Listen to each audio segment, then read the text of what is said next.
But it's next to yours, so that we good. Y'all ready?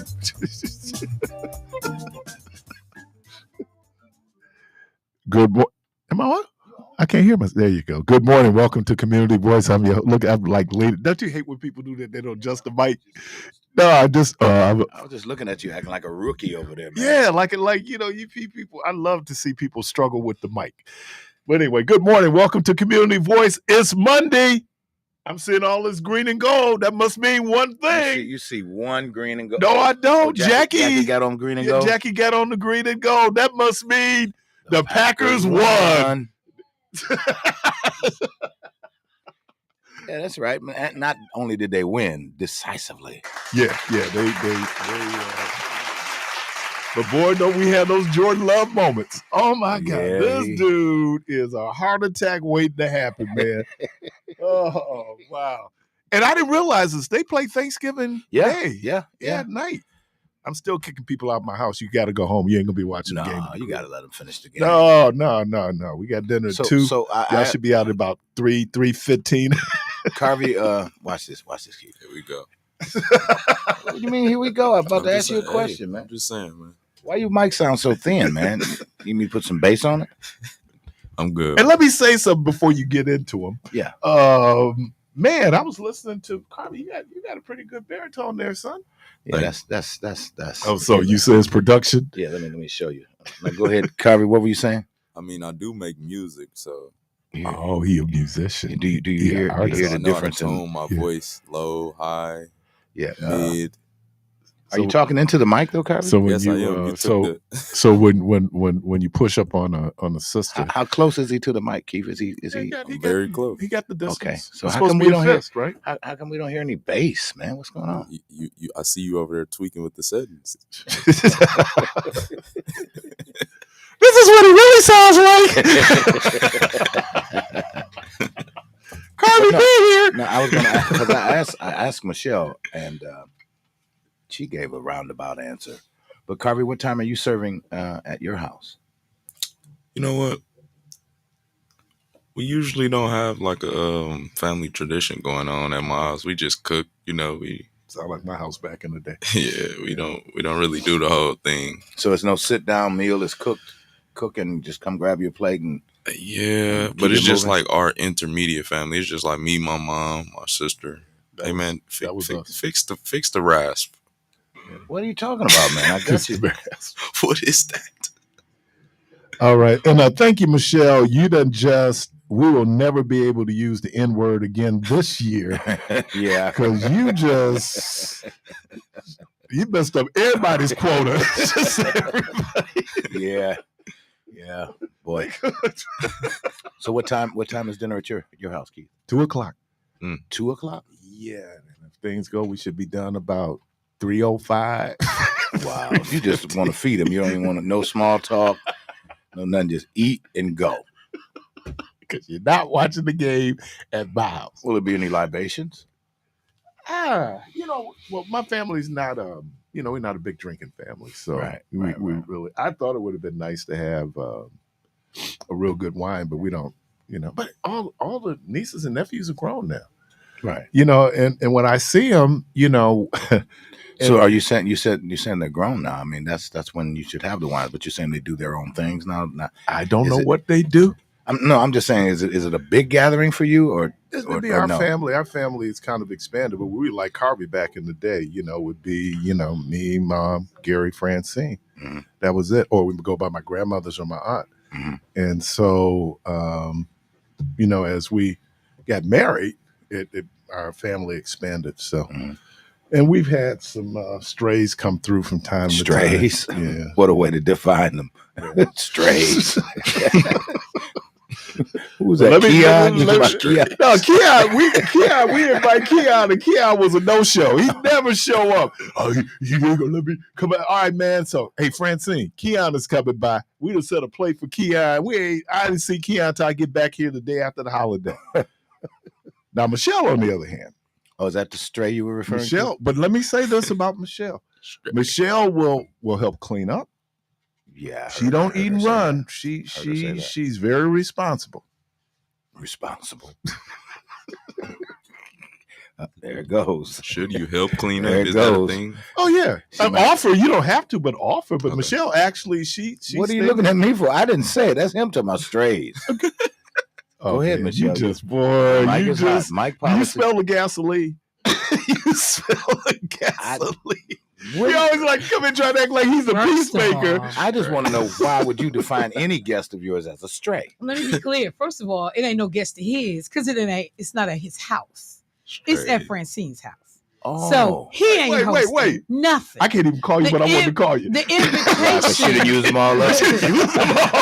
the invitation is from Francine. You It came to him my house and one time. No. and that's One Yeah, time. but I asked at his house, and he never indicated that it wasn't at his house. No, it's at his sister's house. Wow. Who Keith. is my friend? And I don't then like you the call I don't like the people way you I don't like the way you say strays sister. That's right. Who and is say my strays friend? of people I that don't are like living the in way your you It sister's is at house. his sister's home, who is my friend, and who makes That's sure right, that because I get you're not a included friend and of mine. invited. That's right. Yes, you did text me that. I this can't morning. believe that she goes, oh, now we friends.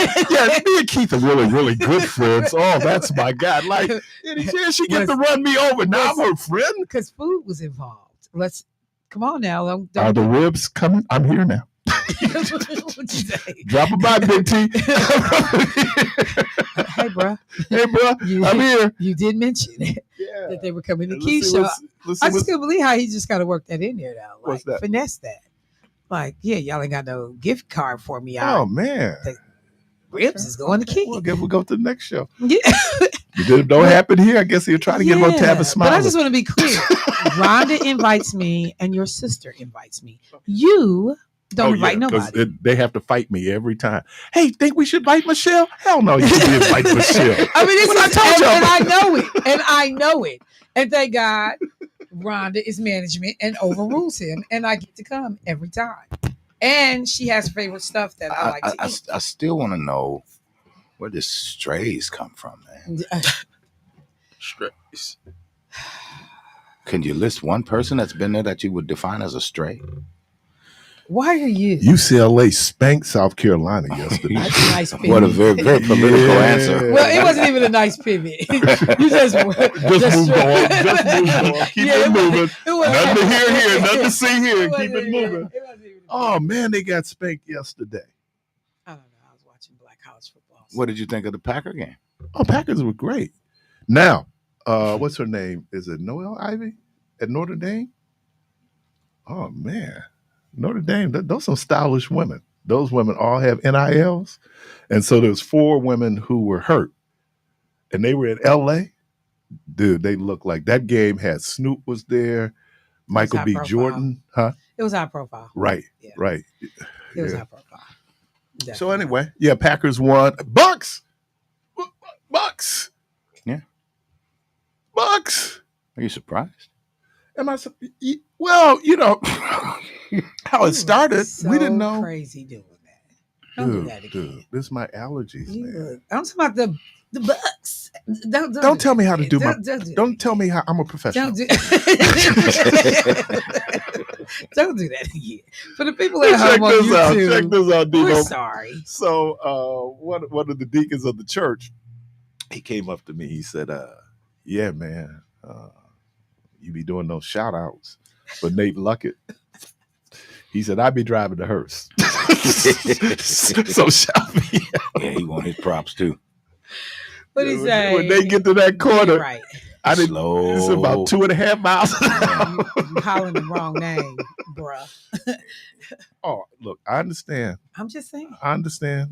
She the queen. I understand. No, I'm talking No, no, I ain't about what he talking the about. man from the church. Oh, I didn't even know he was driving the hearse. I know, but he telling you hollering the wrong name. Well, I won't now. That's what. You got to say both. I gotta say both now. Deacon so-and-so and Brother Nate Luckett. Yeah, Nate Luckett. I got a chance to meet some of Nate's brothers too. You know, the Luckett brothers go back a long way. Oh, in the yeah. city. And, Yeah, that was a Aaron, real, and it's a bunch of them. real honor to be able to meet the Hey, Luckett brothers. This little boy, man, he was at his grandma's house, and she told him, make sure you say your prayers. So the little boy got down on his knees. He went to praying. He was praying. He was loud, real loud. So his brother said, hey, man, why you hollering so loud? God ain't deaf or hard of hearing? He said, yeah, but grandma is. Did you catch it? Go and do the crickets. Oh, do the crickets. He said, go on, do the crickets.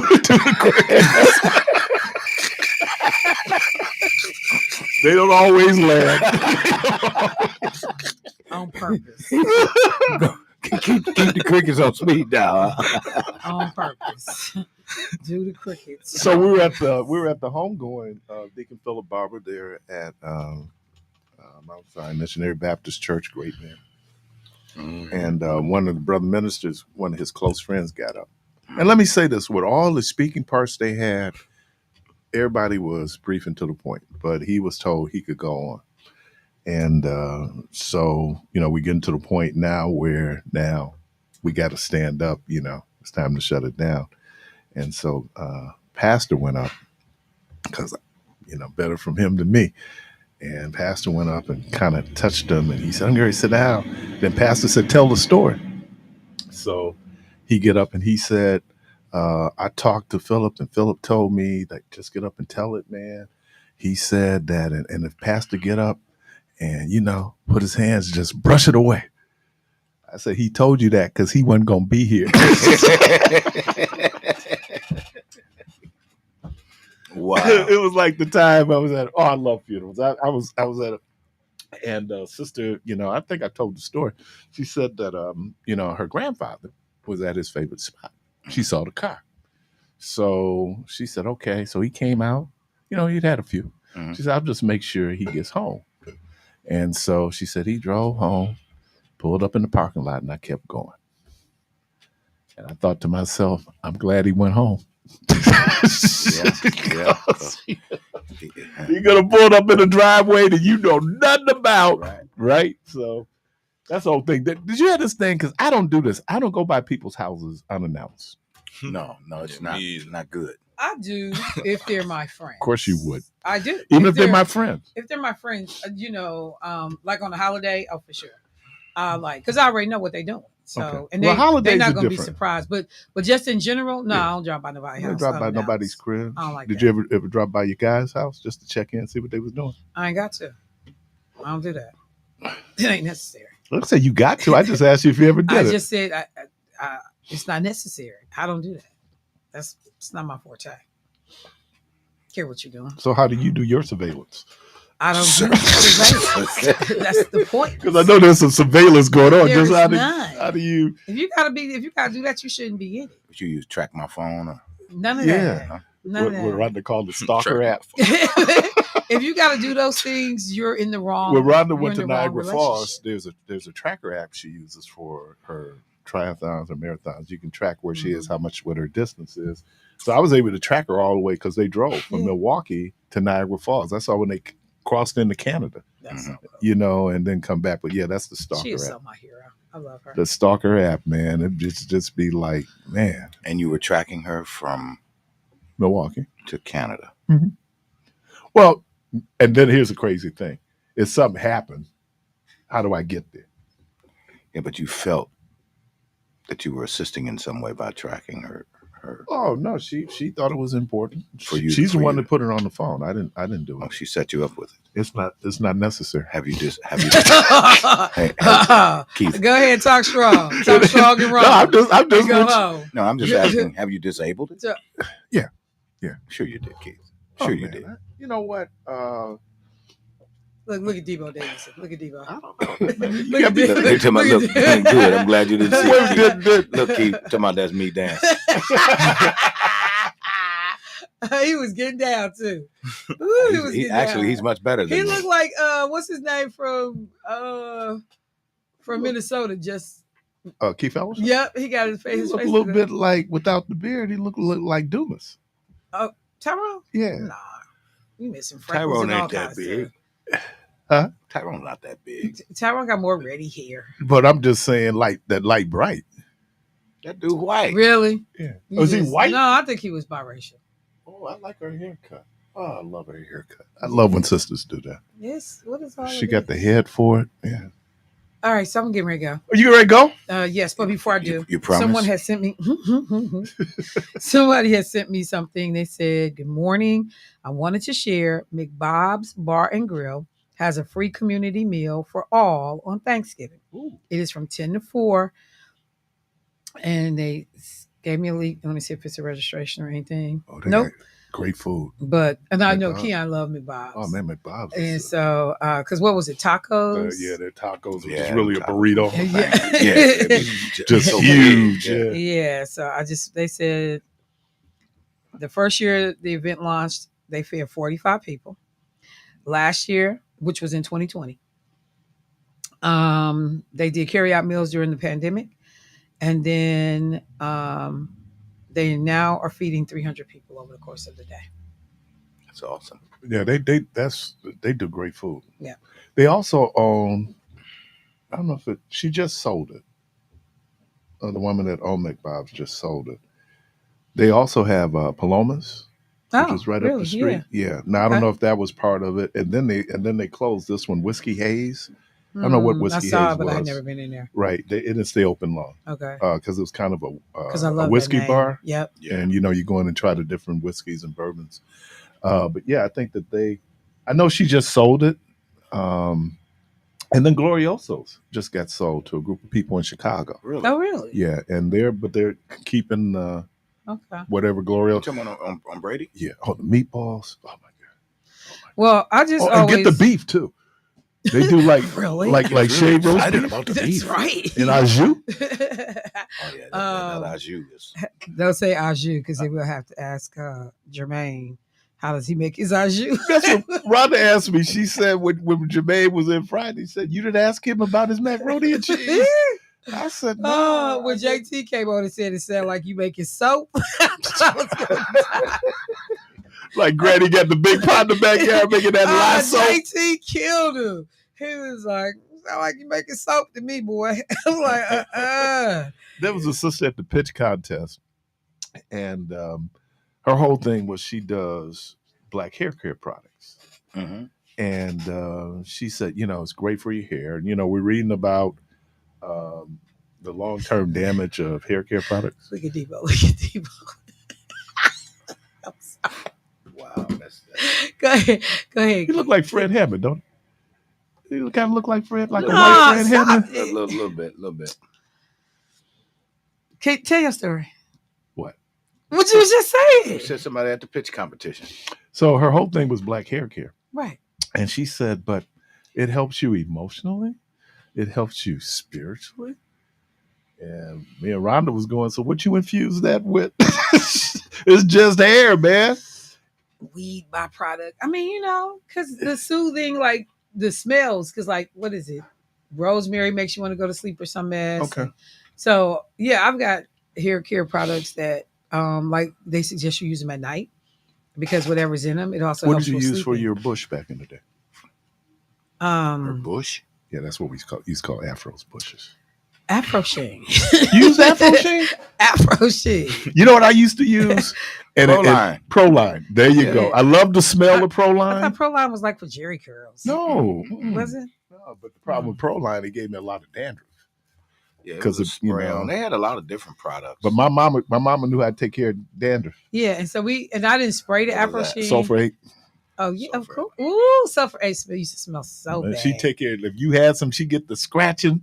Because my mom was she's a beautician, so she Okay. get the scratch and put that sulfate on there, and you run around smelling like sulfur. It smells. Here comes Satan. Ooh. Here comes Satan. Someone said aromatherapy and apothecary. I always say that word wrong. Apothecary, but I know aromatherapy for sure. Is that Sandy sending me that? Yeah, I love the smell of Proline. Man, That was that white with that blue writing. I'm trying to visualize it. I don't remember Proline. Proline was, depending on the packaging. You used to use it? little jar.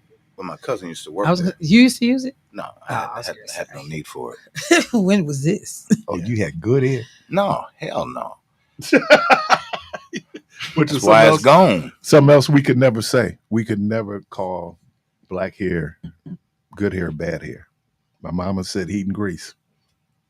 And because what you go, so I took my godson in for his haircut. I mean, barbers are geniuses, and the way he did it, they do it's a combo. Like here, you leave part of it not braided, and then you line it up. So I asked them because they do things now that I didn't realize they do, like they spray the line. Yeah. Where you been? Yeah. You shave your Nah, own man. hair? You don't go to the barbershop and get that done? You could get the Steve Harvey, man. You get that man kit, you know. You can have locks. Yeah. Hey, By the man, end ain't of the nobody day. doing no fake hair. I'm just saying it don't even look fake. But you It's can still have full fake. It grown would be fake to me. I'm a natural brother. locks. What's all of the deep breathing about? Yeah, because just like that, like that. Sniffing I and was gonna say it sound like snot bubbles. Like what is all of that about? Toot toot. this dude. What's wrong with you?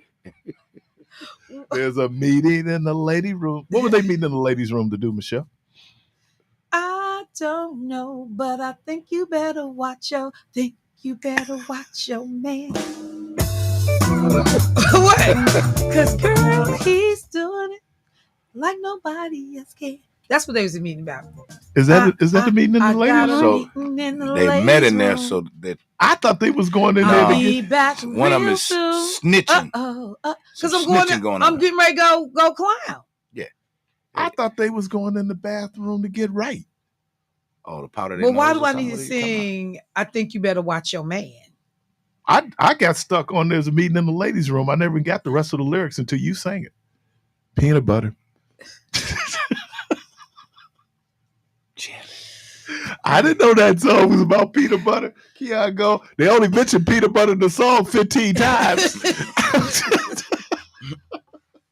And I go, well, Keon, everybody's not gifted and talented, all right? So, all right. Well, it's a Monday. Packers won. Bucks won. Badgers lost. Anybody else I missed? Oh, South Carolina. Ooh, that was tough. Ooh. So, brutal. what do you think was going on with TD Jakes? Well, not having to see his medical charts. You are so No. messy. I saw the report He's where they said so he's stable messy. now. But what do you think was transpiring? You're so messy, Devo. No. See, I was here yesterday. How do people deal with you? I was here yesterday. Thanksgiving is going to be a mess at your Because house. Sharon was doing. You are so messy. They had a special prayer. Okay. You so Pray messy. for Bishop Jakes. He had a medical emergency in the pool pit. You are so messy. So we pulled it up and we said, if you watch the video, he didn't look good from the inception. Right. And then he was talking about how he loved preaching and he missed the congregation. And then as he was culminating his What, he had taken a leave? I don't know. It's what it sounded like. If you watch the video, you have to kind of pay attention to the video. He looked a little sickly when he was starting out, and he was like, "Come over here and get my offering, my gift or whatever he was doing." And then nobody moved. He was like, "What? Somebody special? Got to be somebody special to come get my offering?" So he was fussing and kind of crabby already, and he was going through something. Well, I know it can happen. My buddy Reggie Moore passed in his pulpit. So Brooks, Elder Brooks, PA? Brooks over there on Guiding Light. Oh, God, did he? The old man Brooks. Yeah, you know, Kathy Harris used to be a member of his preached church. and sat down and died right there. Yeah. I don't know if Reggie had already preached or he was getting ready to preach. Man, I'll never forget where I was when I got that call. I was just leaving Bally's. And Pastor Russell Yancey called me. He said, Keith. You know, singing Russell? Oh, man, me and Russell worked together for 20 years. Singing Russell? Yeah. Oh, the Yanceys? Yeah. Oh, yeah. Oh, yes. Who was it? My wife was pointing out. No, my mom was pointing out. She said that how Pastor Yancey would always let me come over and preach. And I couldn't. Not when I mean I couldn't. I got there. I just couldn't preach. And he was always looking out for me. Appreciate that. Me and Russell, though, man. Me and Russell, we got birthdays, I think, a couple days apart. But yeah, Russell and I, as a matter of fact, the first supervisor I appointed was Russell. Russell's my guy. And yeah, so what were we talking about? Yancey's? Yeah, that's what we were talking about. How we get on Yancey? Oh, anyway, but he had called me to let me know. We were talking about preachers. Yeah, passing. and then I called Rhonda. I said, Rhonda, Reggie Moore passed in the pulpit.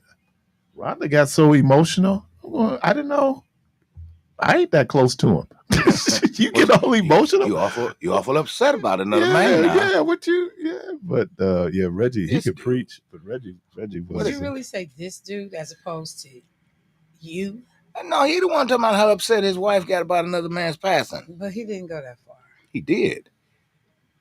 Well, Debo can always add the accoutrements that you need, or that you really don't need. Oh, no, that you mean that you won't say. Yeah, thank you for being my interpreter.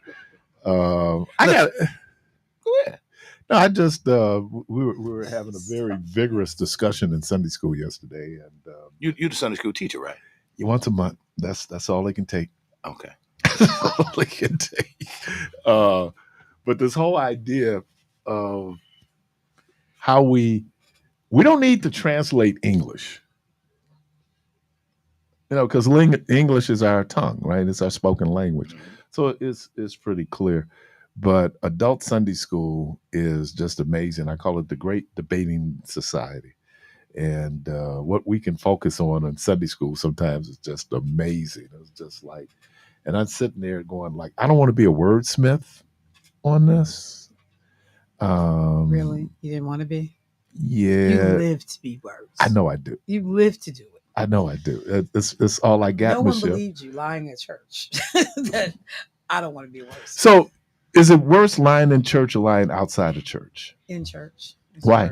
Because everything it represents. Like, at least act right while you're there. I mean, it's the ultimate form of disrespect. It's like cussing in church. Shouldn't do it. Do you think people cuss in church? Of course they do. Yeah. I just heard some people cussing in church the other day. Yeah, they cuss in church. And cuss if the pastor taking too long. He need to bring his blank out. This exactly. Yeah. You repeat that one more time, bruh. Ain't nobody joining. Close the doors of the church. It's been 15, 20 minutes. Ain't nobody joining. Ain't nobody joining. The sermon wasn't that good. Close the doors of the church. I said, sermon wasn't that good. Close the doors of the church. Nobody is joining. We could never close the doors of the church. But Keith, have you ever been around somebody that curse so much that they in church and they just cussing? It don't matter to them where they at. That's just their vocabulary. I was at a funeral. Old dude get up. Yeah, they get up and they'll drop it. And people be going like, ooh. Because there's expectations. When you come to church, you go respect protocol. You're going to act right. And that's why, not that I'll be able to control it. That's why you have to control who gets up and speaks at funerals. Really? Because there's some people, they ain't got no filters. Right. They ain't got no filters. I mean, and they ain't got none. None. And I ain't always talking about cussing. I was doing a funeral and you know what? And this is something I never thought about. This was the most enjoyable eulogy I'd ever done. I really enjoyed the eulogy because eulogy is to speak well of. And so I didn't have to be theological. I mean, it was personal. But her sister had gotten up, and her sister is an unlicensed preacher. Unlicensed. So she got up and she did some preaching. Yeah, she did some preaching. And so then I'm looking at her. She's sitting in the front row looking all sheepish. I go, you know what you just did? Like, she looking all sheepish like, what? What happened? Yeah, so. Somebody said, remember the cussing pastor. Do you remember who that is? Oh, yeah. Wasn't it your pastor? Who was my pastor? Weren't you at Johnny Youngblood's church? You get out of here. Were you at Johnny Youngblood? No, not as a New member. York? Did you ever visit? I visited a whole bunch of because places. Johnny Youngblood would drop the N-word. I heard a sermon one time like, dude, how many times can you say nigga in this sermon? Yeah, I don't know if I would be going back to that church if that. Why not? If he's real. Nah, I don't want to hear no I got N-words. Let me give you a leadership moment. I was down doing revival for them. I don't know why they called me. They do a revival and leadership, and I was among other folks. I was the afterthought. So I was on a roll. Man, I was on a roll. I'm bringing it home, Michelle. I'm bringing it home. So I'm just talking about how Jesus is my man. Jesus is my dog. I sure did. You did not say that. Did. Yes, I did. What? Yes, I did. Yes, I did. The response? Well, half of the people was like, the other going, they were clutching pearls. No. Yeah, you had just got on a roll. I was on real. a roll, boy. It was just going like, yeah, that is my. And then it goes like, ooh, Reverend, I don't know. That's like when the DJ playing the record stop. Lights started blinking. Like, oh.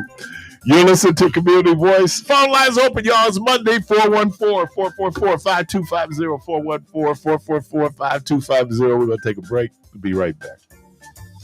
There's a video out here.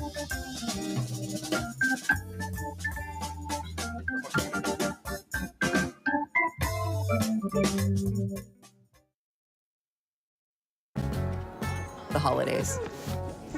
And holiday trips. And holiday toys. And holiday bonding. And it all comes together in a Chevrolet. Find your red tag. Get 1.9% financing on all 2024 Silverado 1500 pickups. Plus, get $3,750 total value on this Silverado when you trade in an eligible vehicle. Chevrolet. Together.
Have a winner. Good morning. Good morning. How are you? Find it yourself. Good, good. Why are you calling us this morning? To win. Oh, okay. Well, can I give you some winning advice? Yes, That's what you call for. Oh, you calling for the debit card? Yes, I am. Oh, okay. Well, welcome. Are y'all playing games? There was a man on the phone when I placed you on hold. Now, where'd the man go? I'm right here. Y'all better get this thing together around here now. I thought We I, got I, the thought I answered the laughing wrong line. She go like, I don't know where he is. She don't know how to do it. He ain't here. You trying to be conversational with her, and she going, right here. Yep. For the money. I'm just calling. No, be conversational. Be excited. Now let's try this again. Try it again, Keith, with the man on the phone. No. She on the phone. She well, on his name the one popped up. Well, it don't matter. She on Are the y'all phone. together? Yeah. All right, there he is. All right. Y'all a couple? Only one somebody can pick up this card, and there ain't gonna be no problems, is it? No. You know it is money, Keith, so we got to be certain. I know how you feel about giving your wife the change. You hit a sore spot with Debo. Yeah. On the paper, giving her the change. All right. Who's gonna sign the paperwork when you get here? He is. Oh, well, then that's who money it is. Then. Did you hear that? Did you hear the respect in his voice? Who gonna sign it? No, she is. Keith. Truth be told, I didn't want to go into this, but I know why he's saying all of that. Okay, all right. She didn't tighten him up a few times. Right quick, she'll get him. Give me that phone. Quick, man. I mean, I know anything. He come out to one of our events somewhere. I said, hey, man, what happened to you? Man, I don't want to talk about it, but where can I get some help? I never thought I'd be saying this, but I'm a victim of spousal abuse. It'd be like my buddy. He be over the house. He be talking strong. Yeah, man. And that done. Yeah. I said, dude, you had 2815. Go to 5500. Talk like that over 5500. Yeah, I would recognize you at 5500. She got him straight now. It's hers. It's hers. He know better. One time he had on a cast. Boy, you put it off, boy. I tell you, Debo can take it to 9. Can't he? Don't give me your business. Don't give me your business. All right, well, hey, what station made you all a winner? WNOB. Okay, hold the line. I'm gonna get some information from you. Okay. All righty. All right.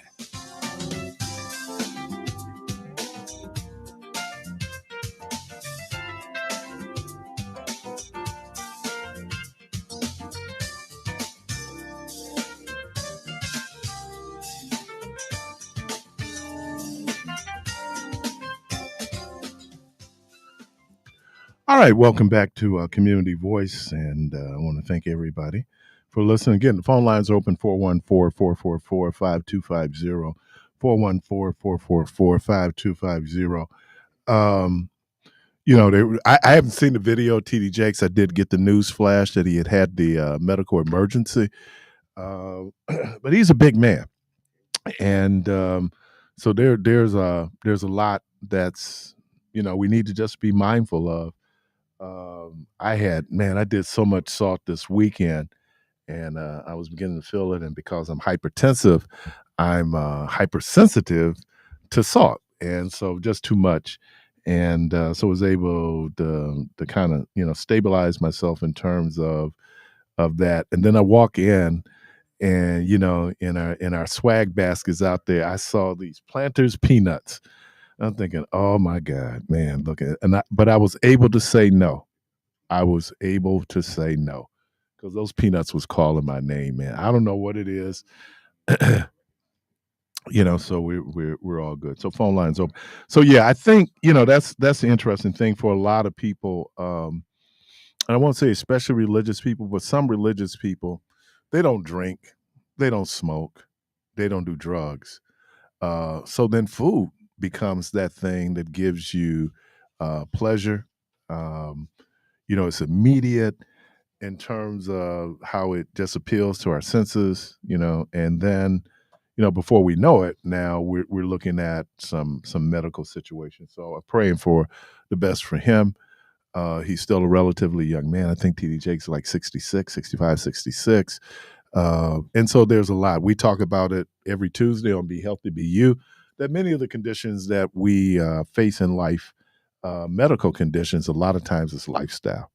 And so if we can make those adjustments in our lifestyle, and it's hard. Look, I'm not going to sit up and make it sound like it's just so easy. Just go do it. You just can't go do it. It becomes more difficult.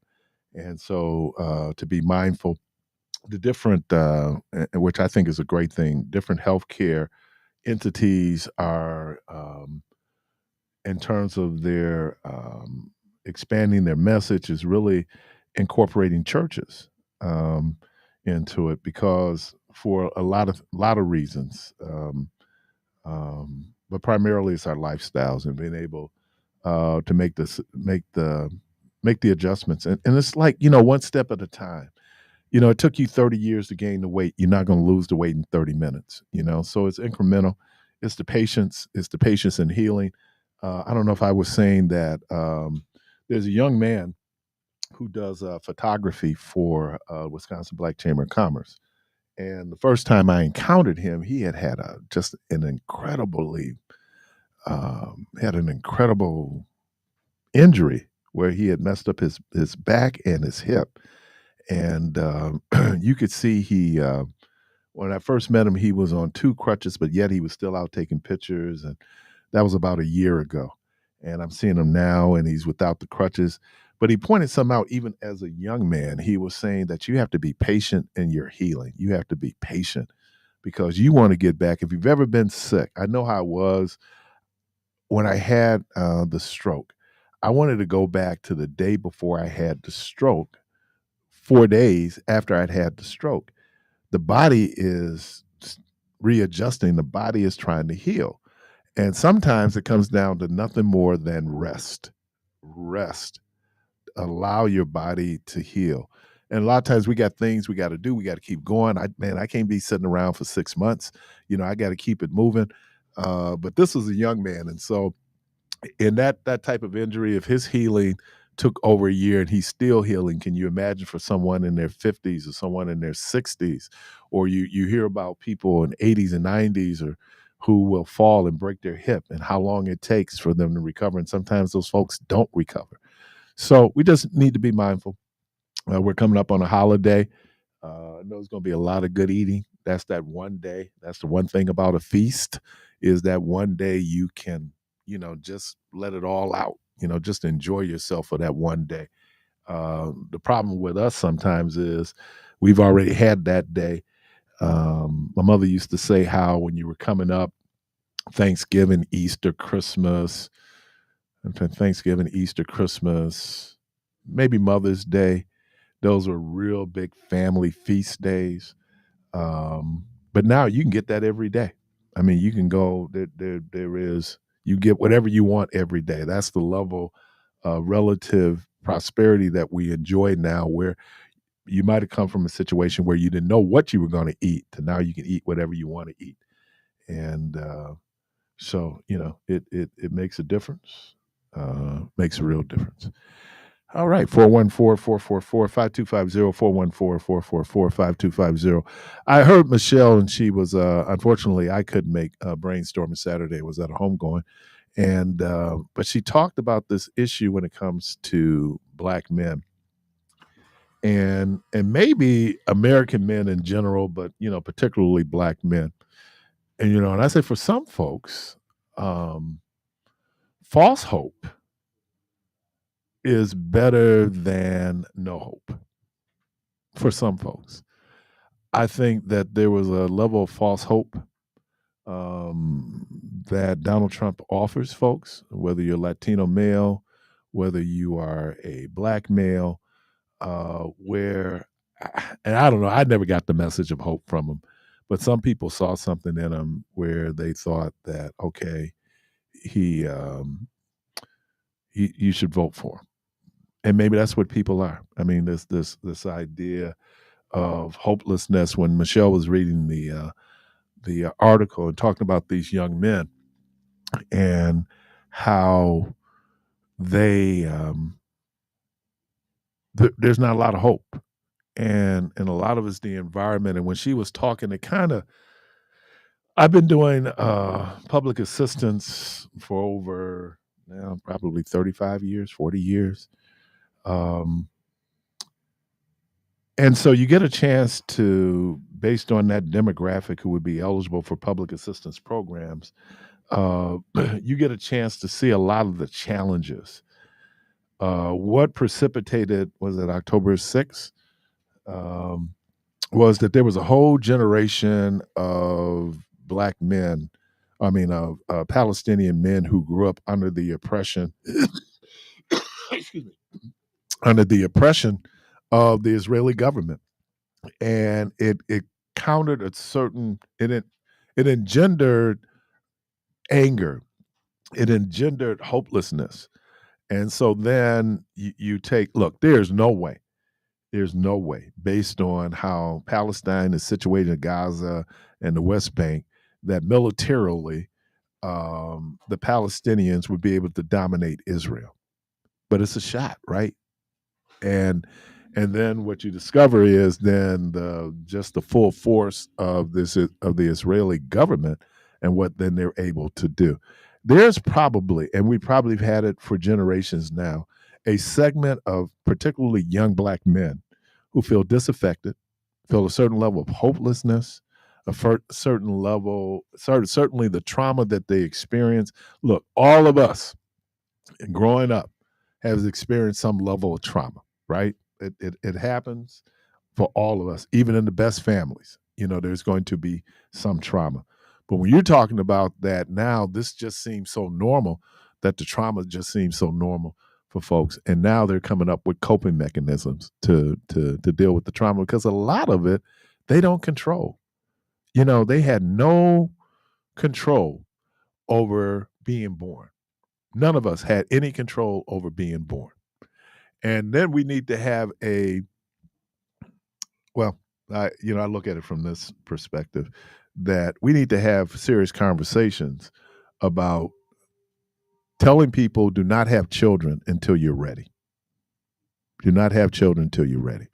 And I think we're in a better position now. And as we look, birth rates are dropping, teen pregnancy rates are dropping.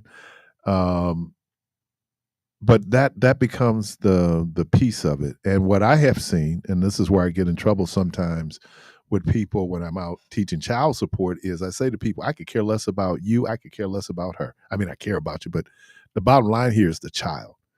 And the child then becomes the collateral damage of adults or two human beings who, for whatever reasons, decided to have a child. And children are a choice. Children are not accidents. Children are a choice. There is a drug. I don't know what kind of drug. I don't know if it's one of those weight loss drugs or some type of hormonal drugs. And it says that if you're using birth control, you need to use another form of birth control. I used to argue with women who would tell me that they were using birth control and they still got pregnant. And I would ask the question, well, were you taking an antibiotic? Were you taking another prescription? Because if you are, the doctor is going to tell you you need to use another form of birth control, especially one that is going to counter the hormonal, because that's what birth control pills are. They're hormones, right? And you take that, but there's certain medication. For example, I take high blood pressure medication. So I can't do grapefruit. There's something about grapefruit and high blood pressure medication that, you can have a very negative effect. So it's the same thing. So having this discussion, and look, when you're in passion, I don't know who I was talking to about this, or if we were talking about it here. No, it was in men's group I was with, and they just talked about how when you're just driven by your passions, you suspend judgment. And all it takes is a moment, a suspension of judgment, and then you cause something that now we have to take care of. And so it's a discussion that we have to have. We and especially if you were taught, like many of us, about birth control and family planning from a religious lens. Because from a religious lens, they say that you should not have sex until you get married. Well, okay, all right, because they're saying a child is born and you need to take care of the kid. But the reality is that people have been having sex outside of wedlock since there was wedlock. And some of us were born out of wedlock. It doesn't always happen that way. It doesn't line up that cleanly. But I think we have to talk about the science that's involved. That for some people, they just shut it down. If it's, I hear this word, I believe. I believe is different than I know. I believe is different than I know. Belief is just that. It's a belief. It may or may not be based in fact. A fact is a fact. It is. I'm knocking on this table, this counter. The counter is hard. That's a fact. Now I can sit up and get into what I believe, but the fact is that this is a hard surface. And so I understand that, and this is why I say it. Religion has its lane, and religion helps us in certainly difficult situations we might find ourselves in. But if anyone is sitting up telling you that all the answers to life is in the Bible, you're being deceived. That is not true. That is not true. And I know that for us as a people, the Bible is if not the most important book, one of the most important books in our lives, and for a lot of different reasons. But it gets to the point where we've done a lot of injury to ourselves, believing and not knowing. I heard this a long time. What you don't know can kill you. And so when folks are out talking about, oh, I just believe, and it seems that you want to suspend judgment because you just want to put it on your belief, you're going to find yourself in some difficulty. All right. Phone lines are open, 414-444-5250, 414-444-5250. Take a quick break. We'll be right back.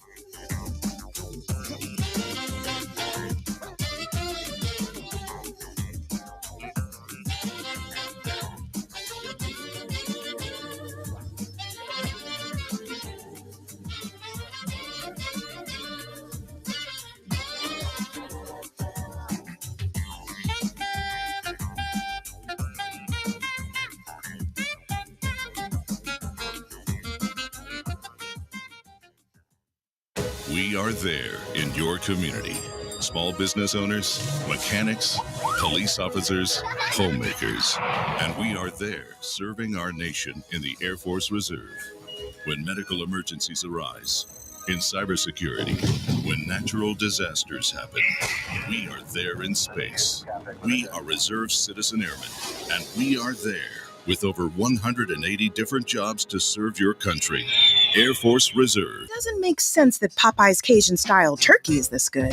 It also doesn't make sense to stress over making a turkey this holiday season when you can get ours. Seasoned with Cajun spices that bring the magic of NOLA to your table, our pre-cooked Cajun-style turkey turns prep work into no work. Just heat, serve, and enjoy. Order the Cajun-style turkey at your local Popeyes while supplies last. We don't make sense, we make chicken.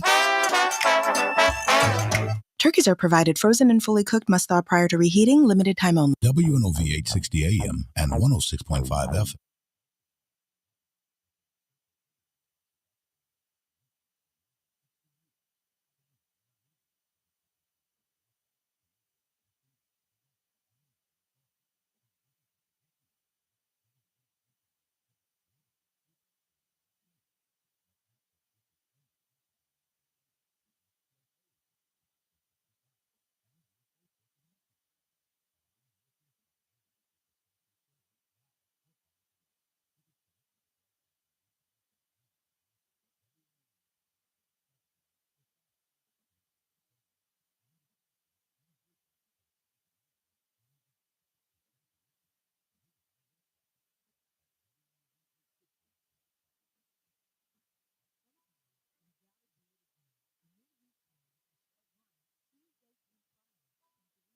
p.m.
Oh man, y'all have little subtle ways of showing that people won't be here. You know, we were talking about toys the other day. Did you ever have a Mr. Microphone? A lot of people got their start on Mr. Microphone, man. No. But see, you got to remember, Keith, I sang in the choir as a kid, the Sunshine Band, and I led songs. So did you? I didn't need no Mr. Microphone. I was already doing my thing. Did they have a cape for you? No, I don't have no cape. Please.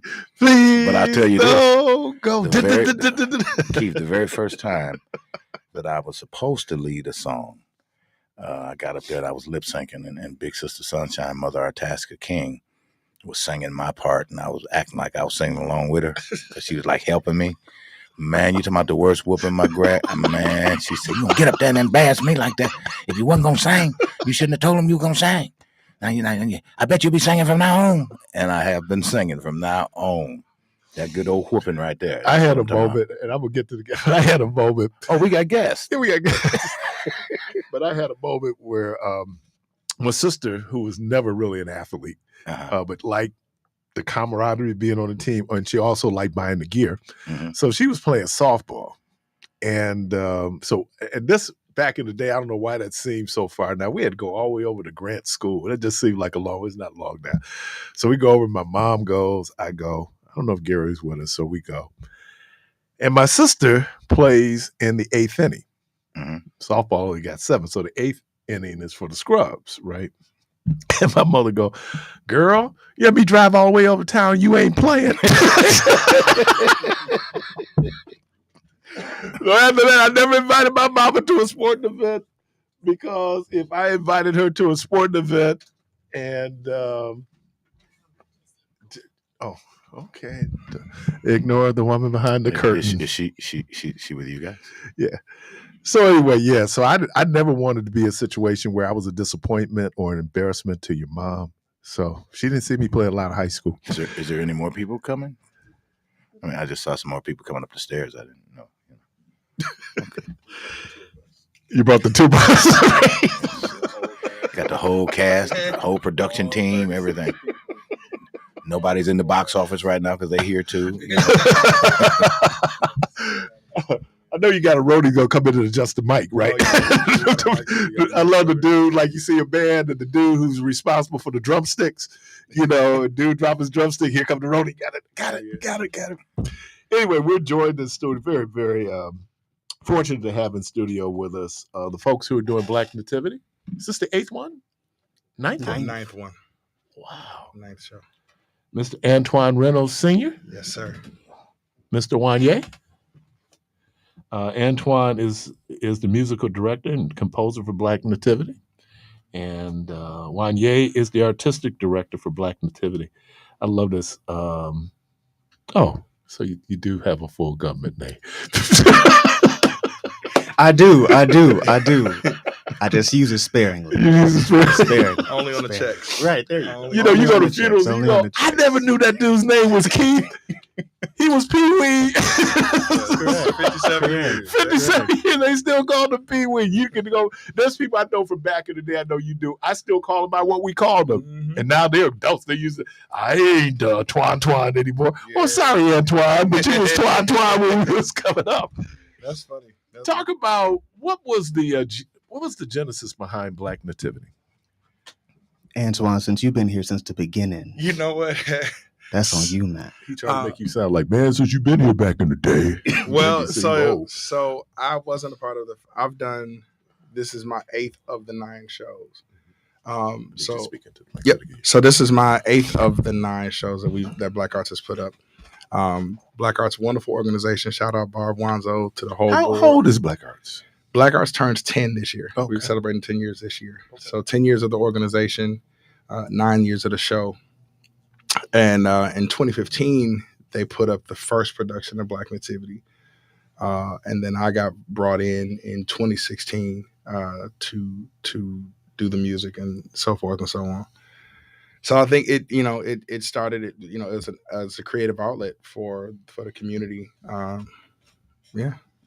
Now, had Black Nativity, it played on Broadway, right? Back in the day. Yeah, there are a lot of different productions of that show, of this particular show. It's done nationwide, all over the country. It's been on Broadway, off Broadway. Atlanta has a show. I think Chicago's done it before. Dallas is doing it this year. So yeah, it's a play originally written by Langston Hughes. So that's what I thought. So yeah, it's a couple of years. Quite a few. Quite a 20th century. Yeah, I think he wrote it in 1959, 57 or 59, and it went up in like the early 60s for the first time. What do you know? What was his motivation? Was it we needed to be in the Christmas story? And let me put in quotation the Christmas story. Yeah, I think for him it was a creative outlet, bringing home the nativity story, making it relatable for Black people. Especially at that time, 50s and 60s, we're still segregated. So, we needed an outlet, and we needed to understand that Jesus was for us, not just for the white man. You know what I mean? Right on. Right on. Hence Black Nativity, It's and we see it now. We see a lot of the Black acted movies. I just saw, was it This Christmas? Is that with Chris Brown? Oh yeah. So talk about just we got the premise. Mm-hmm. But what does Black Nativity cover in terms of when you? So the initial story focuses, I was even honest, it's Black Nativity. So it's essentially the nativity story from the aesthetic and perspective of Black people. The last 2 years, I've had the privilege of working with Ashley Jordan and Antoine, and we kind of took that story and the core of the story, at least, and centered it around the concept of Black family, right? So we use Black Nativity as a story that a family is telling their children, right? And taking them on this journey where they go through this story, they learn about Mary, they learn about Joseph, they learn about the process, the journey of what that was like for them in that time, and then brings it home into this year. We're choosing faith as a way to tackle real world problems or real world situations using stories, right? We've always used the idea of oral tradition, storytelling, to really encompass how we impart knowledge, because a lot of what we have, a lot of our stories, a lot of our traditions are relatively new when we compare them to other cultures, and so we have to find creative ways to impart that knowledge. And I think Black Nativity is just a part of that. Yeah, as I was sitting there, if you look at the context of the time when Jesus was born, his folks were being oppressed. And so he's born in oppression, right? And that little piece, because we're all into even the fact that people had to go back to their native land for the census, mm-hmm. right? That was for Rome, and also to collect taxes. So it becomes, and then I think the other piece of it is that maybe some descendants of Africans, enslaved individuals, can appreciate is the blended family. Mm-hmm. That resonates with. I love Joseph. Joseph is like one of my favorite people, in the Bible, because Joseph raised someone else's son as if it was his son. Yeah. And Joseph is honestly one of the most mysterious people in the Bible. A lot of people don't know, there's a huge age difference between Mary and Joseph. Mm-hmm. 2, Mary wasn't Joseph's first wife. Mm-hmm. So Jesus had older siblings. A lot of people don't know this. Jesus had, when you talked about the blended family, Jesus had older siblings and younger siblings. You know what I'm saying? So he can relate to that. I got a half brother. I got, a stepsister, and so forth and so on. You know what I mean? But I think understanding those things helps make Christ more relatable, right? The Bible says that he was tempted in every like and manner in which we were. I was talking to somebody recently about this. The Bible says when Jesus was baptized by John the Baptist and he was led into the wilderness for 40 days to be tempted of the devil, we don't know. The Bible doesn't say what that temptation was. It only later alludes to him being, again, tempted in every like manner in which we were, which means we have a Savior who can relate to any and everything that we're dealing with, right, in our life. And I think, to Wanye's point, telling that story through oral tradition helps the next generation understand that the things that we're dealing with, the things that you deal with that I may not have dealt with in my generation, you have a Savior who came to deal with those things and take those things to the cross for you. It's when you mentioned that the the temptation didn't appear until after the 40 days. And why is that significant? Because of the fatigue. And when we find ourselves stressed and fatigued, we're more susceptible to suggestion, right? So actually, he was tempted for 40 days, and then the devil came to him afterwards.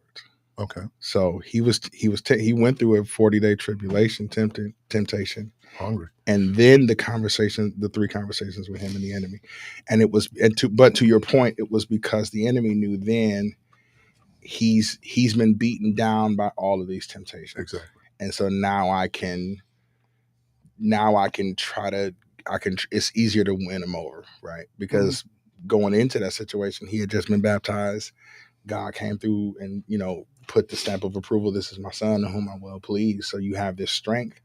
And over the 40 days through mental battles and I'm speculating, but, I would imagine mental battles and all kind of whatever he was in the wilderness, you know what I'm saying? So we don't know what that wilderness looked like, you know what I'm saying? But we all, it's there's a documentary on HBO called King in the Wilderness, and talks about those times where you have this, where you're alone dealing with your issues. Mm-hmm. You know what I mean? And that's why I'm saying that fatigue.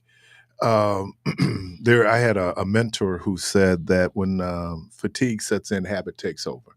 And what he was saying was that when you've, like an athlete, like we used to run and shoot free throws. We run to exhaustion and shoot free throws. You work on your form when you're tired. So at the end of the game, when fatigue sets in, the good habit kicks in, or the bad habit kicks in. But that's interesting in talking about where he was. And I appreciate the idea of telling that, because it is a story in my mind anyway, of how people are responding to their oppression. And I think we can relate to that as descendants of Africans.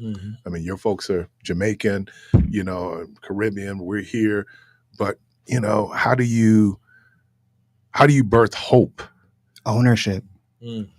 I think you create ownership. So when I always look at this story, I tend to look at it from an artistic perspective. And for me, Nativity, at least Langston Hughes, was a rebel for all intents and purposes, right? And so rebels find spaces and they own them outside of the status quo. And that's how we create that hope. We have to have spaces that we know are just for us. We have to have work that we know is just for us, that's birthed by us, that has the essence of who we are in it. And that's the power, is having those spaces that tell our stories the way they want to be told, that don't have oversight from somewhere outside of our communities or outside of ourselves. And I think that's what Black Nativity has become, especially in Milwaukee. It's one of the longest running Black shows, like Black theater shows that we have. It's become a space where each year Black artists come together and they make something unique to themselves as a part of the show, how they interpret the show, how they interpret the story. But not only that, they bring in new artists each year and they tell it, and they bring something different and something unique from their experience of Blackness, right? And that's so cool, is to see all these different variations of Blackness come together and make something that becomes a cumulative idea of this is who we are, right? So when you're talking with the cast, I think about restaurants. And if you ever get to a restaurant before opening, what you will find is that the servers have tasted the meals. So do you, like, when you sit down and you bring the cast together for that first meeting, are you given a general premise or focus of which the message that you're trying to get out? Is that making sense? Yeah, so they get a lot. So this year they got theater terminology. So we wanted to make sure they understood the space. Okay. Right? This is a show. A lot of them are community artists in the sense they may have not been in a professional show before, and we want to make sure they understand the space. They also got a synopsis of the show, basically saying this is what this show is about. And then we sit down at the table and we do an entire read through of the entire show, step by step. We go through the characters, we make sure that people understand and introduce it to. We also introduce them to the production team, so they get to hear each component. So the music director, the choreographer, the lighting, sound, everyone has a moment to express what they see in the show, what they want to bring to life in the show. And I think the purpose is to get them really, I think, what do you call it? In any space, when we're all aligned, right? That's when the real beauty happens. And so that's really a part of it, getting everyone in the space aligned with the vision, the idea, the goal, really the soul of what we're hoping to create. Yeah, and I think because it's one band, one sound, right? Yep. But kind of understand. So from year to year, it can, even though you're probably using the template from year to year based on the director, individuals, yeah. the directors, the actors, it can take on a totally different thing than it was last year. Definitely. Right? I'll say even the production team for the most part is the same between this year and last year, and we still have a different show right now. So when we're looking at it, the movement's changed. Some of the script has been adjusted to really bring out some different aspects of the message that we're hoping for the audience to hear. Really, I think the show changes on understanding, right? And so that's really what guides it. The director, the teams, the actors' understanding of the message shapes the show from year to year. As a communicator, it's important that message gets out for me.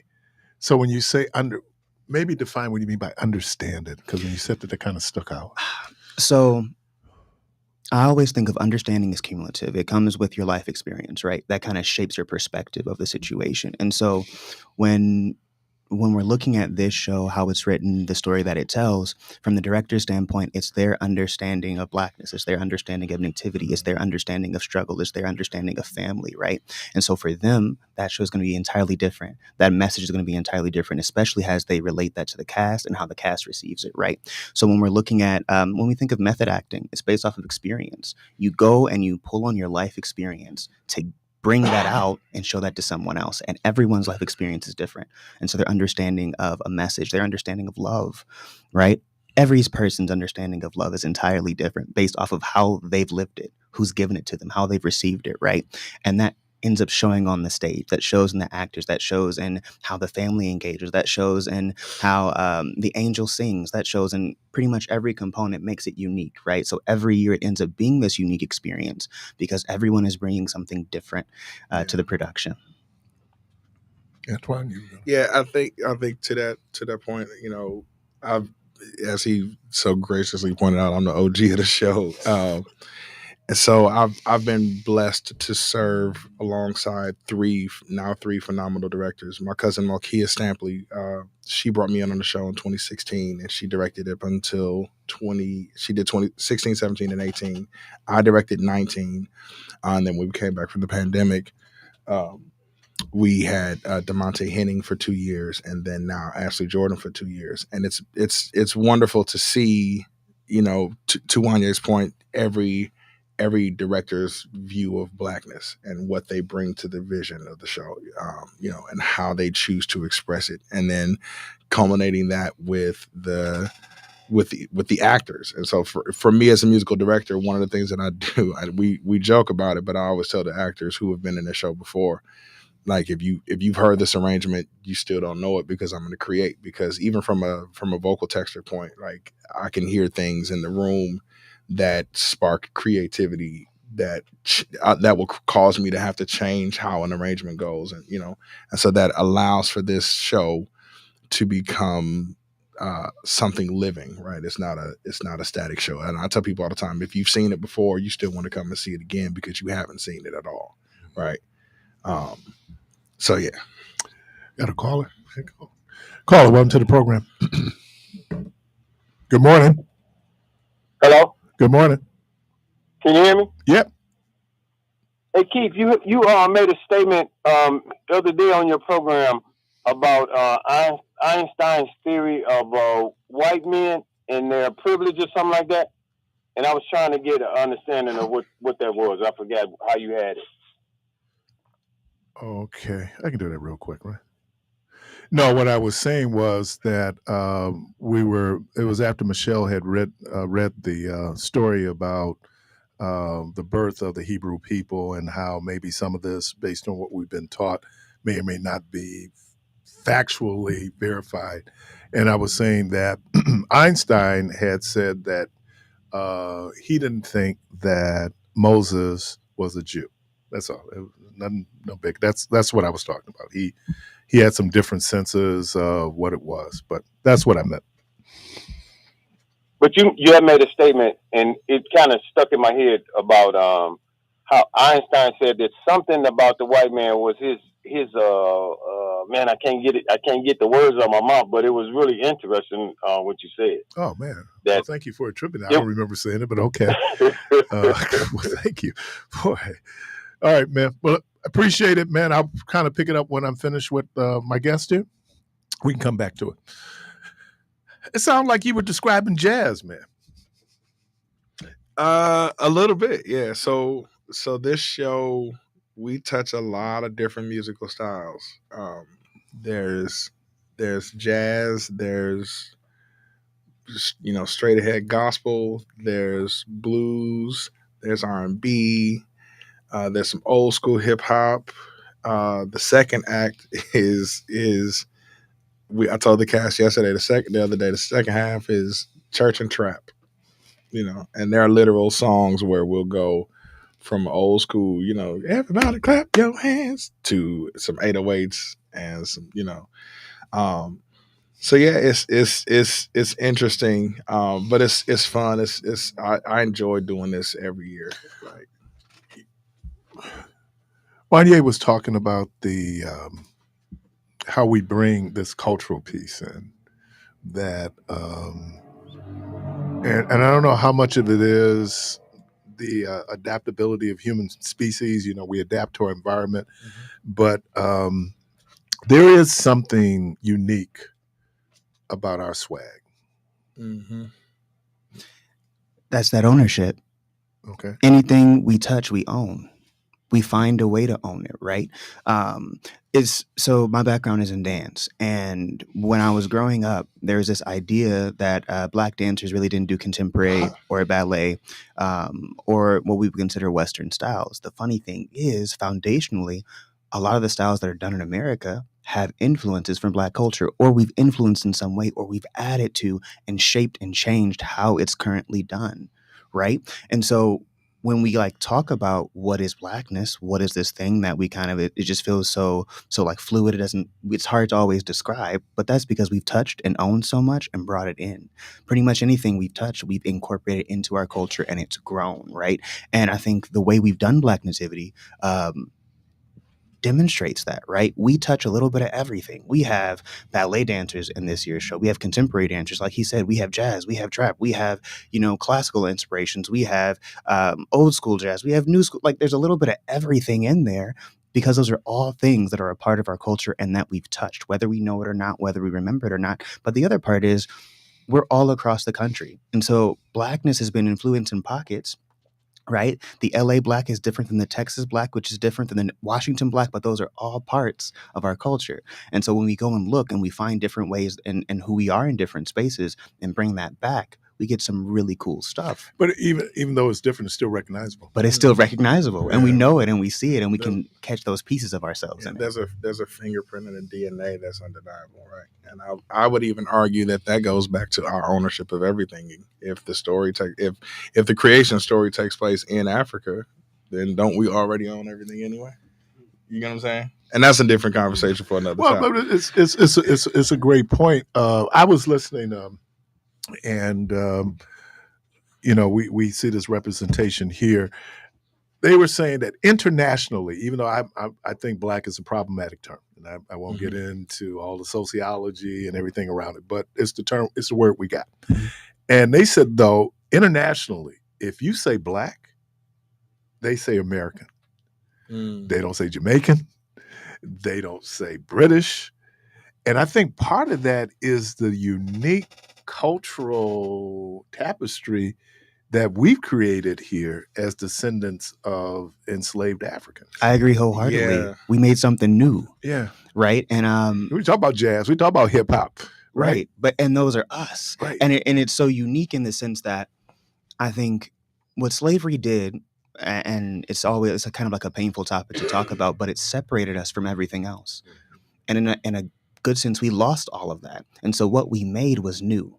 It was fresh. It was from a place of, we didn't have hundreds and hundreds of years of history to pull from, or culture to pull from, or techniques to pull from. We had to kind of reinvent that because it was stamped out. And in that, though, the one thing that didn't leave us was the soul, the essence of who we were. And so that's what's traveled through, right? It's been our through line. That's our only through line. And then we just absorbed everything else. And we saw all the other influences. And we were like, cool, we'll take a piece of that. And we'll take a piece of this. And so then over the years, it became this wonderfully unique amalgamation of cultures and ideas and perspectives that became unique to us. Yeah.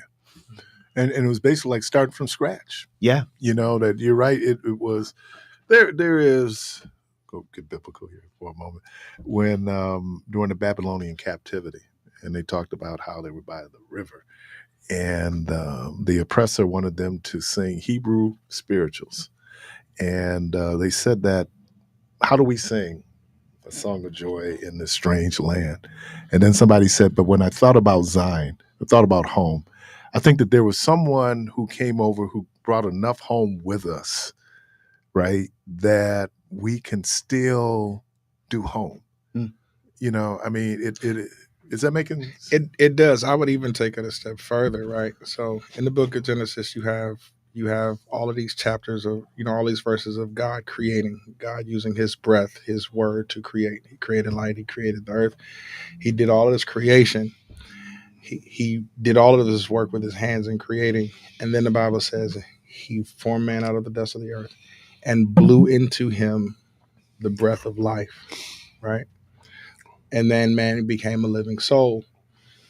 Again, if that story takes place in Africa, then everyone from that line, we have an innate and inherent creativity in us that can't be explained, it can't be quantified, other than to go back to the source. So even out of nothing, we can create something. You know what I mean? So yeah. It's I just love, and then I have a mantra that I say I love all African people all over the world. Mm-hmm. Because you get in a space with African people, and after a while you go, I know you. Mm-hmm. Once we get past the language, we get back, because our experience here in the West was slavery. Their experience there on the continent was colonization. It's still oppression. And then that gets us back to Jesus's birth during a time of oppression, to the point that then we see genocide, right? Because the Messiah, now just put it historically, what was going on at that point, Hebrew scripture had always talked about the Messiah would come to deliver the people. Mm-hmm. But their idea of a deliverer was one who was a military deliverer, right? They had no sense of this. And so when Nicodemus goes to Jesus asking you, are you the one? Right? It doesn't say, what must I do to be saved? He wants to know. And then Jesus gets into this metaphysical argument about being born again and spiritual rebirth. In effect saying, I'm probably not the one that you're looking for. Because they're looking for, are you going to be this military? Because they got insurrection going on, all going on during this time, right? Yeah. And so I think it's fascinating. And then how do we, and here comes the controversy. How do we put an African spin on a European story? So we talk about the Bible, but what we call Christmas is European, right? Yes. So that's what I'm saying. So how do you get that, where that African sense of... You focus on, I think, again, it's on the ethereal. You focus on the soul, the thing you can't touch. What does that feel like, right? And so for this show, especially with Black Nativity, one, it comes down to the music, right? It doesn't sound like the Christmas that we would associate with Christmas, right? There are some essences of it, there are some moments of it, but the sound of it is so in my much. mind. Yeah. You know? So it feels It's on my different. mind, It feels different. And then if we go to the aesthetic, right? The simple fact is, if you change the look of a thing, you change the nature of the thing, right? And so if we're looking at how the show looks and feels, it's not going to be the Christmas that we would normally associate with a Western idea, right? It feels different. It's a lot more relatable. The clothes that we're wearing, the patterns that you'll see, some of the jewelry that you'll see, everything about it is set. So there are those moments of things that you might see in your house when you do Christmas or another Black person does Christmas. Those be those things that help us separate it from thinking of a jolly white man coming down your chimney, right? That's not what you're going to see or what you're going to feel as a part of the experience. We're inside Community Voice. We're talking about the production of Black Nativity. We got Antoine. We got Wanye. We're going to take a quick break. We'll be right back.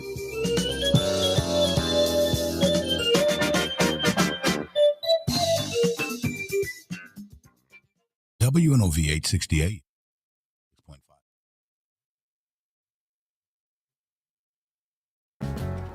The holidays. And holiday trips. And holiday toys. And holiday bonding. And it all comes together in a Chevrolet. Find your red tag. Get 1.9% financing on all 2024 Silverado 1500 pickups. Plus, get $3,750 total value on this Silverado when you trade in an eligible vehicle. Chevrolet. Together, let's drive.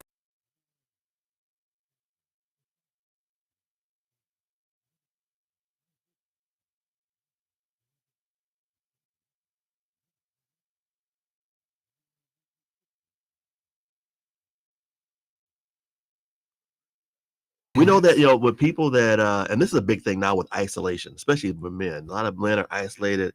They don't have relationships. Those relationships keep your brain moving, keep your brain making new connections with those neurons. So if you do have a neuron that's not working, you can work around it. But yeah, doing those Sudokus, those puzzles, those kind of things, they really stimulate your brain. Now, it's a time of maturity and growth. The wilderness is a time for you to get yourself together, whether it's 4 days or 40 days or 40 years. See, sometimes you got to realize stuff has to die off before you to go in. It ain't that I don't want you to go in, but if you get the new house, you're going to mess it up anyway. So sometimes we understand that thank God for the wilderness is preparation time. So you ladies own your own business, A&K Experienced Paralegals. Is that right? Yes, that's correct. Okay. Angelina, tell us a little bit about the business in terms of what you do. So Kelly has 27 years of experience and I have 18 years of experience. We have a combined 45 years of experience together. We've decided to do the business. We've had the business for 2 years, and we've decided to do the business to help the minorities. Let me do this. Let me say what's happening. Hey, family, welcome to the show today. It is Michelle Bryant here at WNOV 860 AM, 106.5 FM. You are listening to the Midweek Flow. And when I say it is going to be a great show today, a lot of information, good conversation. And we got some clips for y'all. Does politics make you feel like you're under attack? Are you tired of feeling hopeless with the current condition of your community? Well, it's time for you to be victorious. It's time to vote. Know your candidates, know who's on the ballot, and know what seats they are running for. Get involved and let's take back our community at the polls. So how can you defeat Project 2025 if you don't fully understand it? It's 800 some pages in that book. Well, maybe I can't read it, but you know what we do? Jermaine, you read a chapter. El Boogie, you read a chapter. Debo, read a chapter. And then what we do is we bring it down, break it down, and then we do the bullet points. So now we got people who we trust with a like mind said, this is what they're going for. How do we dismantle it? How do we make sure it doesn't happen? And then when we do it, we become what? The representative for other people to see how they can go. They're going to be right there at your funeral because you doing for other people. I cannot stay. Because you want to help people. Because you. Which is a really interesting thing because Oh, in Pennsylvania, that's what they say, used guys.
All right, welcome back to Community Voice as we were having a conversation off air.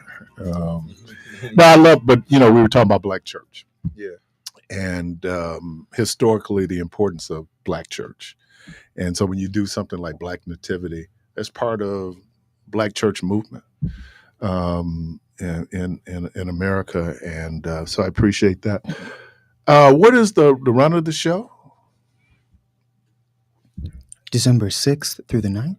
5th through the 8th. There we go. Look, y'all, it's been a week.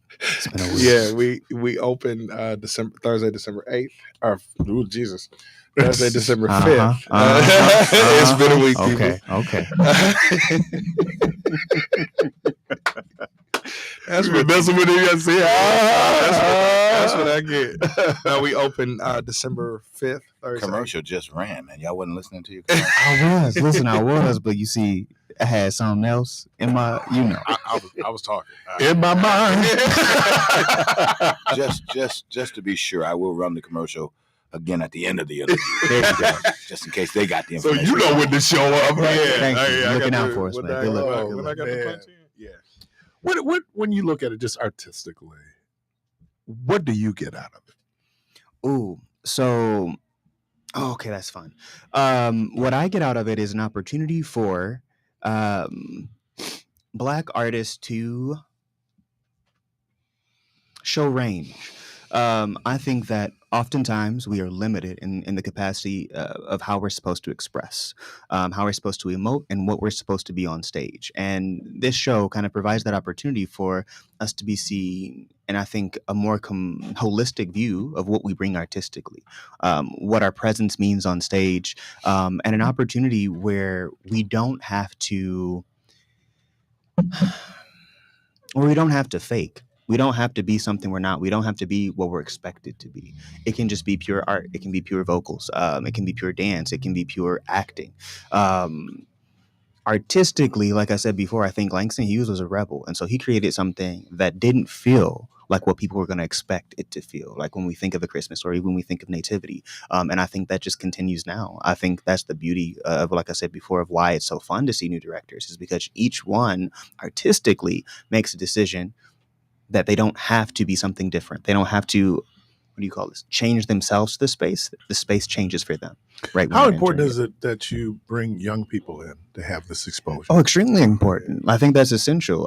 If you're not building the next generation, you're building to fail, right? So I think in this case, if we have, what is it, 7, I think, YPs or 7 younger members of the cast, and each of them are involved in production for different reasons. Some of it's just they have great vocals, some of it they dance, some of it they're actors, some of them have been a part of the camp before, some of them never have, right?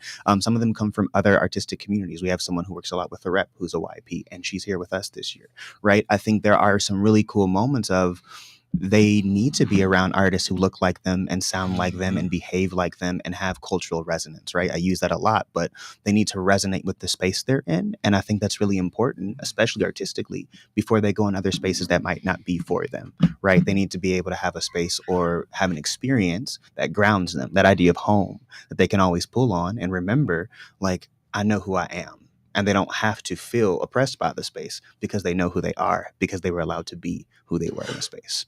And I think the other thing is sometimes things, we view as white are not. And I think that's what the space is for. Like I said before, for me, it's dance. I go back to dance, but there are some beautiful Black contemporary dancers who've owned that space. This year we have a dancer named Madian Wilson. He's a Black ballet dancer, right? And he's an amazing mover. And a lot of times we would think that's not for us. But he does it, and he does it well. And we have contemporary dancers who are part of the show, and they do it, and they do it well, and they add their essence to it. And so then it becomes part of that Black experience. And we get to see, this is the idea of representation. We see people like us on stage doing things we don't always think we can do. And that means so much, because when they see it, they can believe it because it's happening in front of them. And they have that visual that they can pull back on, where they saw that Black dancer, they saw that Black vocalist, they saw that Black actor that looked like them. And then that's how we change, because they saw it and they can think on it and they can be inspired by it. The athleticism of dancers. And I had really formed a real appreciation. My wife literally drugged me to go see The Lion King on Broadway. Beautiful. And so I was out getting water, and they do a thing where they're moving through the audience. So I was watching the dancers in the queue. And being a former athlete, I know people, you always look at the build of the person that you're competing against, right, or competing with. And when I saw the development of the legs of these dancers, and that's why, let's see, you have crutch. That's why dancers deal with the same injuries as athletes, right? Yeah. You're talking torn cartilages in the knee, all that. But then it was just a whole, and then be able to see where now their ability to do what they do. I think exposing. I went to college out east, and one of the interesting things about cultured Black women, young Black women, was they did tap and ballet. I mean, that's what they did. And then, you have some folks who turn out to be, hey, I might look at dancing. So I think being able to bring it in. You said something else as we that I thought was really interesting. You were listening to like the vocals, and you said, man, I just got an inspiration. Yeah. So one of the interesting things about the Black Nativity, the script, is it does not come with a score. I was going to ask about the book. Okay. Yeah, so it doesn't come with a score. It comes with a list of songs, but they're all public domain. Okay. And so I was able to create from scratch. And so to Wanye's point, one of the things that I love about this process is not only does the next generation get to see people who look like them, who who are doing things that they didn't think they could do, but they also get to see the Black creative process, right? Going back to what we were talking about, making something out of nothing, right? In Black church, we don't get scores, we don't get sheet music. You know what I'm saying? Sopranos, here go your part. You know what I'm saying? And sometimes you may get that part, and then the director's like, "No, but I want to change it." And so now, Sopranos, here's your new part. And we have those moments in there, right? And it makes for this beautiful gumbo that changes over time. Because every voice, I look at voices, I look at music like seasons. I'm a foodie at heart. I love food. But anyway, I look at every texture, every vocal texture, every instrument is a different seasoning. And so, I walk into a space and I may have this seasoning over here, and I'm like, oh, if I add just a little bit of that with this, I can make this new flavor that hasn't been experienced before. You know what I'm saying? And so I enjoy the freedom that comes with, like Wanye said, Langston was a rebel, and writing a play, typically you got to write the score. Mm-hmm. And he was like, nah, I want this thing to grow, and I want this thing to be timeless. Jazz. And it's ever evolving. I know even in my tenure, this is now my 8th show. No 2 years have been identical musically. You know what I'm saying? This year we made a drastic change to one of the marquee pieces. But I love the creative process. I love being able to get in that room, and because the other thing is, by catering the creative process to the people in the room, you allow them to shine. Right? It's not about them conforming to what has been, but it's about being in a position to make something that highlights them, right? That makes them comfortable, meets them where they are, and elevates them based on their strengths and their skill sets. It was we were I was having this conversation. We were talking about Bishop Hines and I were at an event, and I'm not name dropping him just because I had this conversation with him. And we were talking about Thomas Watley. Yeah. And someone had got up at Thomas's funeral and said, Thomas really couldn't play. and what I said, and I said it to Bishop, I said, Thomas played it right.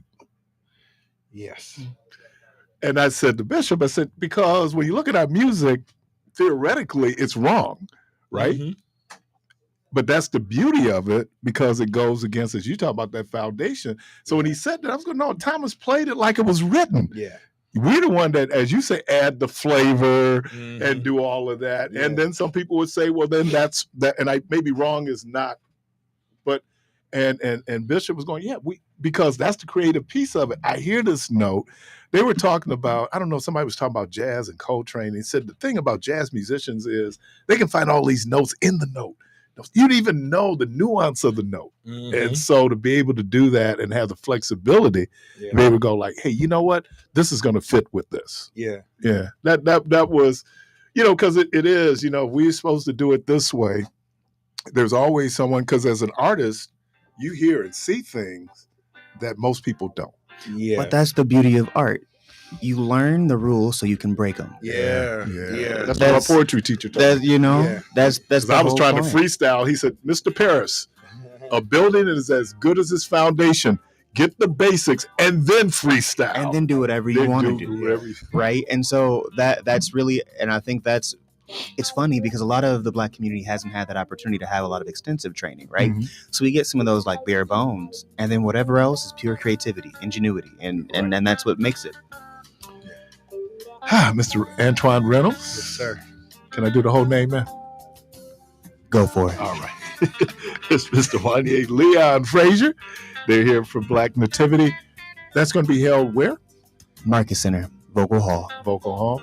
and from December the 5th to the 8th. Correct. And just in case you forgot, we're gonna run the ad again. I was gonna say just in case There you go. They got us. They looking out for us, y'all. Oh man, this is great, man. It's always great talking. This is the second time I've talked to you, but first time meeting you, bro. Appreciate you, man. Oh man, thank you. All right, you okay over here? I was gonna say that must be the road manager. I've interviewed. Yeah, you've been on before, Ashley. Yes, Ashley Jordan. She's so incognito. Appreciate you. Let me thank everybody who's been part of the program. Callers, we thank you. Debo, thank you. Carby P, thank you. Michelle, thank you. My friend. No, she's not my friend. I texted her and told her. Antoine, thank you. Wanye, thank you. Good Lord willing, creek don't rise. Hope to talk to everybody tomorrow. And as always, go from this place in peace.